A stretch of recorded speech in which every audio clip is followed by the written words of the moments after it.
सबसे पहले तो हम लोग एक इंडियन है, उसके बाद एक टीचर है। तो पहले हिंदुस्तानी होने के नाते आपको ये बता देते हैं कि चाइना पाकिस्तान क्या कर रहे हैं, सब गलवान के एरिया में अभी क्या इंसिडेंट हुआ है। उसके बाद बताते हैं कि ये बेरोजगार स्टूडेंट्स के साथ क्या किया जा रहा है। तो पहले देखिए, चाइना जो है वो बहुत एग्रेशन करना चाह रहा है इंडिया की ओर, लेकिन इंडिया ने बहुत सख्ती से इसे रोका है। अभी हालिया में देखेंगे पहले पाकिस्तान को, तो पाकिस्तान को एक सैटेलाइट इमेज चाहिए था कि इंडिया क्या क्या कर रहा है उसके एरिया में, या फिर वो इंडिया पर नजर रखना चाहता था। तो उसके पास तो सैटेलाइट है नहीं, उनकी इतनी भी क्षमता नहीं है आज़ादी से लेकर आज तक की एक सैटेलाइट बना सके, और हम लोग दुनिया के दूसरे सैटेलाइटों को छोड़ रहे हैं हम लोग। तो उसको चाइना से सैटेलाइट इमेज मांगना पड़ा। तो चाइना और पाकिस्तान में दोस्ती देखिए कि वो फोटो भी फ्री में नहीं दिया, वो फोटो का भी पैसा लिया, बेचा है कि लो ये फोटो लो, ये हाल हो गया है। और उसके बाद भी पाकिस्तान को समझ में नहीं आ रहा है, वो जीपीएस टेक्नोलॉजी छोड़ दिया है। देखिए जीपीएस क्या है, ग्लोबल पोजिशनिंग सिस्टम, पूरे ग्लोब पे ये नजर रखता है, आपके पोजीशन को बताता है। आप लोग भी इसका यूज किए होंगे।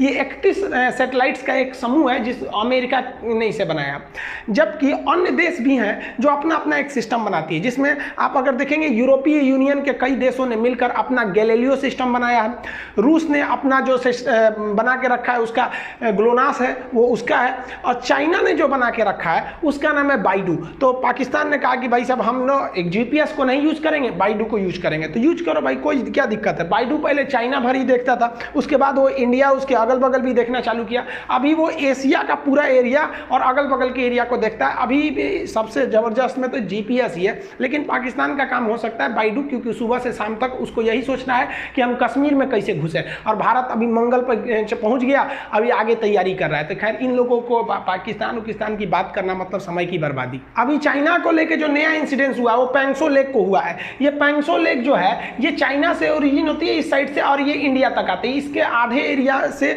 में चाइना का, तो इधर वाला तो चाइना का है, लेकिन 1962 के बाद भी चाइना ने इधर कब्जा कर लिया था। और मेन जो विवाद था वो फिंगर्स को लेकर था। इंडिया कह रहा था कि भाई हम यहां तक पेट्रोलिंग करेंगे फिंगर 8 तक, चाइना ने ढकेल के कहा कि नहीं आप फिंगर 4 से ज्यादा मत आइए। और रियल में भी है कि चाइना ने यहां से ढकेल के यहीं पे अपना बना लिया है अपना अड्डा, कि यहां से पीछे नहीं हट रहा है। तो भारत ने भी इस बार उसको धो दिया, वो नॉर्दर्न एरिया में घेरते रह गया, हम लोग नीचे से घुस गए उसके एरिया में। वो 4 किलोमीटर घुसा था, हम लोग 8 किलोमीटर तक के एरिया को डोमिनेंस करके यहाँ पहाड़ी के ऊपर बैठ गए हैं। देखिए ये जो पैंगसो लेक है, चाइना ने अपनी स्ट्रेटजी क्या बनाई कि यहाँ जो फिंगर 4 वाला एरिया था, भारत कहता है कि भाई आप फिंगर 4, हम लोग जाएंगे फिंगर 8 तक। फिंगर यहाँ छोटे छोटे पहाड़ियों को फिंगर कहा गया है, तो भारत कह रहा है कि हम फिंगर 8 तक जाते हैं। चाइना ने कहा कि नहीं आप फिंगर 4 से आगे नहीं जा सकते। तो चाइना मेन यहीं पे आके खड़ा कर दिया। लेकिन जितने विवाद थे वो इस झील के नॉर्दर्न साइड में थे।